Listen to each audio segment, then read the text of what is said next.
Islamic সমাজ কায়েম না করতে পারলে আমাদের মা বোনরা সব নষ্ট হয়ে যাবে দিন দিন।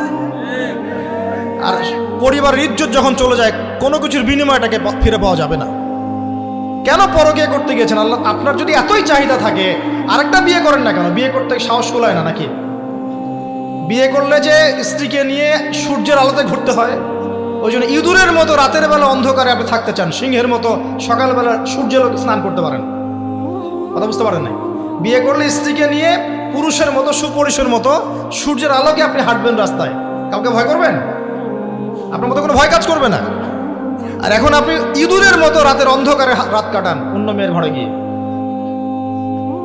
এই শহরের এই মহামারীগুলো বন্ধ করতে হবে। আমি এই শহরের একজন শুভাকাঙ্ক্ষী বাসিন্দা, আমি এখানকার। আমি আমার চোখ দিয়ে যা দেখছি এটা দেখার পর চুপ থাকতে পারি না। আমরা সব জায়গায় জানা দেখছি, আর মাদক দ্রব্য দেখছি, আর পরকীয়া দেখছি। পর্নোগ্রাফির তো শেষ নাই, প্রত্যেকের ফোনে ফোনে পর্নোগ্রাফি, এভরিবডি পর্নোগ্রাফি আর মাদক আর ব্যভিচার, জেনা, ফ্রি মিক্সিং অবাধে আমাদের শহরে। বস্তুবাদী তো আছেই।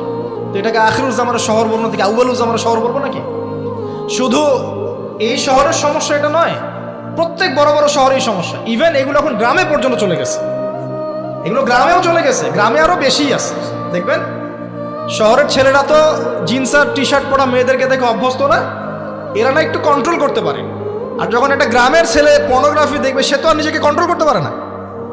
বুঝতে পারছেন না? আমাদের শপিং মলগুলোতে গেলে আমরা দেখি টি শার্ট আর গেঞ্জি পরা মেয়ে ঘুরছে, তাই না? এটা দেখতে দেখতে অভ্যস্ত আমরা, এই জন্য আমরা কন্ট্রোল করতে পারি কিছুটা হলেও, তাই না ছেলেরা? কিন্তু গ্রামের ছেলে মেয়ে যারা, তারা কিন্তু পর্ন দেখলে আর কন্ট্রোল করতে পারে না। দেখুন গ্রামে ধর্ষণ দিন দিন বাড়ছে, day by day, day by day. এই সমস্যাগুলো বড় বড় প্রত্যেক বিগ সিটিজ অ্যান্ড টাউনে এই সমস্যা, একই সমস্যা। এর ছড়ালো কারা? ওই পশ্চিমাদের থেকে এই সমস্ত বিশ্বে এগুলো ছড়িয়ে গেছে। এরা এমন একটা সভ্যতা যারা প্রত্যেকটা পাপকে গ্লোবালাইজেশন করে দিয়েছে। সুদ খেয়েছে, সারা বিশ্বে ছড়িয়ে দিয়েছে। মদ খেয়েছে, সারা বিশ্বে ছড়িয়ে দিয়েছে। জেনা করেছে, সারা বিশ্বে ছড়িয়ে দিয়েছে। ফ্যামিলিস্ট রেভলিউশন সারা বিশ্বে ছড়িয়ে দিয়েছে। ব্যাংকিং, সুদভিত্তিক ব্যাংকিং সিস্টেম সারা বিশ্বে ছড়িয়ে দিয়েছে। প্রত্যেকটা সমস্যা দেখবেন ওখান থেকে সারা বিশ্বে ছড়িয়ে গেছে। আর আমরা মনে করি ওরাই নাকি মানবতার মুক্তির পথ দেখাবে। সুবহানাল্লাহ। ওরা তো ছেলে ছেলে বিয়ে করে। যে সম্প্রদায় ছেলে ছেলে বিয়ে করে, ও আমাকে ভালো মন্দ শিখাবে? ওখানে তো একটা প্রত্যেক 10 মিনিটে, প্রত্যেক 10 সেকেন্ডে একটা করে মেয়ে রেপ হয় আফ্রিকান কন্টিনেন্টে। জার্মানির, আমি পর্নোগ্রাফির একটা লেকচার দিয়েছি, দেখবেন নীল দর্পণ, ওখানে সব ডিটেলস দিয়েছে। জার্মানি, ব্রিটেন বলেন, আমেরিকা বলেন, এই প্রত্যেকটা কান্ট্রির মধ্যে প্রত্যেক মিনিটেই একটা করে মেয়ে ধর্ষণের শিকার হচ্ছে। ওরা আমাকে শিখাবে নারীর স্বাধীনতা অধিকার? আমার কাছে কোরআন এবং সুন্নাহ আছে, রাসূল আছেন, আমার কাছে আল্লাহ আছেন। এগুলোকে বাদ দিয়ে তোমার কথা শুনতে হবে আমাকে? এরা আমাদেরকে বাঁচাবে না, বরং এরা সারা বিশ্বে ইয়াজুজ মাজুজের মতো ফিতনার ফাসাদ সৃষ্টি করে ফেলছে। আসুন, একটা ব্যাখ্যার অনেক কথা হয়ে গেল। আল্লাহর ওয়াস্তে যুবক যুবতী যারা আছো, লেকচার যদি কানে যাবে, আজকেই জেনা থেকে তওবা করতে হবে। জেনার ধার কাছে যাওয়া যাবে। হালালভাবে বিয়ে করো। যদি তোমার খুব যৌন চাহিদা থাকে, তোমার অনেক চাহিদা, তোমার অনেক সম্পত্তি আছে, ব্যালেন্স করতে পারো, একাধিক বিয়ে করো, কি সমস্যা? পরকীয়া করতে যাচ্ছেন কি জন্য? করবেন না। আর হালাল উপার্জনের সোর্স হয়ে গেছে, অবিবাহিত থাকার দরকার নাই, বিয়ে করে ফেলেন। বিয়ে আপনার জীবনটাকে সুশৃঙ্খলতা নিয়ে আসবে। আমি গার্ডিয়ানদেরকে রিকোয়েস্ট করবো যে বিয়েটাকে সহজ করে দেন, কঠিন জটিল করেন না, জেনা বাড়তে থাকবে না হলে। যে সন্তান, যে ছেলেটাকে মেয়েটাকে ছোট মনে করছেন না, ছোট নাই, সে অলরেডি 4-5 ঘাটের পানি খেয়ে আসছে, দেখবেন। আপনারা পরিসংখ্যান দেখেন, বাংলাদেশের ইয়াং ইউথ জেনারেশন যারা আছে, এদের মধ্যে ম্যাক্সিমামই বিবাহ বহির্ভূত সম্পর্ক স্বাদ পেয়ে গেছে অলরেডি। স্কুল কলেজ পাশ করেনি, এখন পর্যন্ত যৌন সম্পর্ক করে বসে আছে। আর ছোট ছোট মেয়েগুলোকে ছোট মনে হয়, বদের হাড্ডি সবগুলো। সব জায়গায় দেখবেন এরা বেশি বদের হাড্ডি। কেন বলছি জানেন? এরা ছেলেদেরকে সিডিউস করে, ভালো মেয়ে কোথায় খুঁজে পাবেন এখন?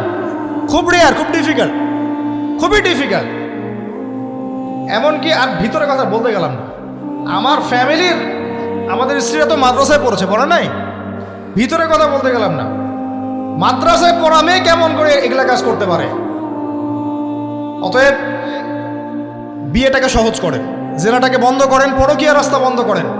এগুলো শাস্তি দুনিয়াতে না পেলেও পরকালে পেতে হবে। কিন্তু রাসূলুল্লাহ সাল্লাল্লাহু আলাইহি ওয়াসাল্লাম মেরাজের রাতে গিয়ে দেখে এসেছেন যে একটা চুলা দেখেছেন, চুলা তন্দুর চুলার মতো, তন্দুর চুলার মতো, নিচের দিকটা ফাঁপা, উপরের দিকটা সরু, আগুন জ্বলছে দাউ দাউ করে, এক শ্রেণীর মানুষকে পোড়ানো হচ্ছে। আগুন যখন ফ্লো বাড়ছে, মানুষ উপরে আসছে, ফ্লো কমছে, নিচে নামছে, এভাবে আর কি। রাসূলুল্লাহ সাল্লাল্লাহু আলাইহি ওয়াসাল্লাম জিজ্ঞাসা করলেন, ইয়া জিবরিল, এরা কারা?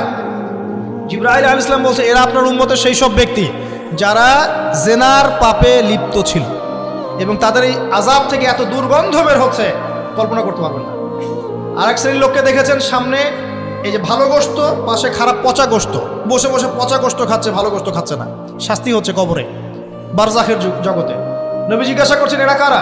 জিবরাইল আলাইহিস সালাম বলছে, এরা হচ্ছে আপনার উম্মতের সেই সব ব্যক্তি যাদের ঘরে পবিত্র স্বামী ছিল, পবিত্র স্ত্রী ছিল, তাদের সাথে সন্তুষ্ট না থেকে তারা পরকীয়া করেছে। আল্লাহ পাক আমাদের শহরটাকে হেফাজত করুন। এখানে একটাই সলিউশন, ইসলামিক অনুশাসন, আদারওয়াইজ অন্য কোনো সলিউশন নাই। কতক্ষণ ভালো থাকবেন আপনি? চতুর্দিক থেকে আপনাকে জেনায় উদ্যুক্ত করা হচ্ছে। আপনি অনলাইনে ঢোকেন, এই যে ফোনটা নেন, ফেসবুকে ঢোকেন, ইউটিউবে ঢোকেন, খালি জেনা আর জেনা। মানে দেখা, জেনাটাকে এমনভাবে দেখানো হয় যে কি যে মজার একটা বিষয়, কি যে মজা একটা, অথচ জানেন জেনার মধ্যে যার্রা পরিমাণ কোনো সুখ নাই। আপনি হালালভাবে বিয়ে করেন, আপনি যে সুখটা পাবেন, আপনি শত শত জেনা করলে সে সুখ পাবেন না। এটাকে দেখানো হয়, এই যে পর্নোগ্রাফি যা দেখায়, সবই ভুয়ার বানোয়ার, এটা টোটালি বানোয়ার জিনিস। শুটিং আছে না, শুটিং, ওই যে নায়ক নায়িকা নাচানাচি করে, শ্যুট করে না, ঠিক সেমভাবে এটাকে শ্যুট করা হয়। এগুলো শুটিং জাস্ট, আর কিছু না। তো কেন ছড়িয়ে দেওয়া হলো? কারণ মুসলিমদের ইমান, তাদের তাকওয়া, তাদের কলবের যে নূর, এটাকে নষ্ট করার জন্য। কারণ মুসলিম যুবকরা যদি ইসলামের আলোয় উদ্ভাসিত হয়, তাদেরকে ঠেকানো এত সহজ নয়। তাদের দ্বারা ইনশাআল্লাহ দেশ, জাতি এবং উম্মার খেদমত হবে। এই কারণে তারা সুকৌশল এটা করেছে। আসেন, অনেক লম্বা না করে আমি ফিনিশিংয়ের দিকে টানছি এখন এদিক থেকে।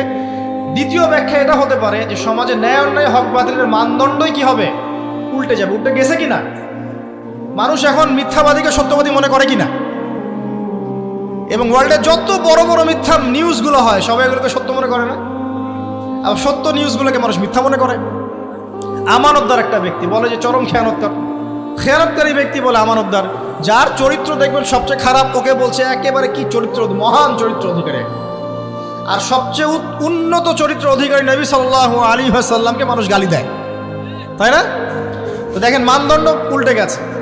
আরেকটা ব্যাখ্যা বলছি এই হাদিসের শব্দটার, আনতালি তালামাতু রাব্বাতুহা। হ্যাঁ, সত্যি সত্যি দাসী মনিবকে জন্ম দিতে পারে, এটা বোঝার জন্য এই যুগটাই সবচেয়ে উৎকৃষ্ট। কিভাবে জন্ম দিতে পারে দেখুন, একটু মনোযোগ দেন। ফ্যামিনিস্ট রেভলিউশনের কারণে বহু মেয়ে বাইরের সভ্যতা, যারা এইসব কান্ট্রিতে না, বাইরের কান্ট্রিগুলোতে বাচ্চা কাচ্চা নেওয়ার সময় পায় না। ফ্যামিলিস্ট রেভলিউশনের কারণে বহু মেয়ে বাচ্চা কাচ্চা নেওয়ার সময় পায় না। বাচ্চা নিবে কিভাবে? এখন সন্তান তো দরকার। তখন কি করে? মধ্যবিত্ত, নিম্ন মধ্যবিত্ত কান্ট্রিগুলো থেকে কিছু মেয়েকে হায়ার করা হয়। তাদের যে গর্ভটা, এটাকে হায়ার করা হয়, যে তোমার গর্ভে আমার স্পার্ম ইনজেক্ট করা হবে এবং 9 মাস সেখানে সন্তানটা হবে। তারপর সন্তান জন্ম দিয়ে তুমি তোমার অনারিয়াম নিয়ে চলে যাবে। মনে করেন, বুঝাচ্ছি, মনে করেন আমেরিকার একটা কাপল, ওদের তো মেয়েদের বাচ্চা কাচ্চা নেওয়ার সময় নেই। তো প্রোগ্রেস, এগিয়ে যাওয়া, ইজ্জত থাকে না। 10-15 বছরের মধ্যেই সারা জীবন এভাবেই তারা চলে। 10টা-20টা জেনা হয়, এগুলো কোনো বিষয় না। ডিভোর্স তো সকালে বিয়ে হলে বিকেলে ডিভোর্স হয়। বাচ্চা কাচ্চা নেওয়ার ফুরসত নাই। এখন আমেরিকান এক মেয়ে ধরেন, এক ছেলে ধরেন, একটা শ্রীলঙ্কার কোনো মেয়ের গর্ভ ভাড়া করেছে। এখন গর্ভের সন্তান হলো, সন্তান জন্ম দেওয়ার পরে এই সন্তানটা নিয়ে তাকে তার অনারিয়াম দেওয়া হচ্ছে $10,000-20,000 ডলার নিয়ে সে বাচ্চাটা দিয়ে দিল। এই যে বাচ্চাটা যে হলো, এই বাচ্চাটা হচ্ছে মনিবের, আর এই মেয়েটা হচ্ছে এখানে দাসী। এই যে দাসী তার মনিবকে জন্ম দিল কি দিল না? বুঝতে পারছেন না কথা মনে হয়? এই ব্যাখ্যাটা আজকে থেকে 30-40 বছর আগেও করা যেত না। এখন 30-40 বছরের মধ্যেই ব্যাখ্যাটা করা যায়। ইসলাম এভাবেই চিরপ্রাচীন, চির নতুন, চির আধুনিক।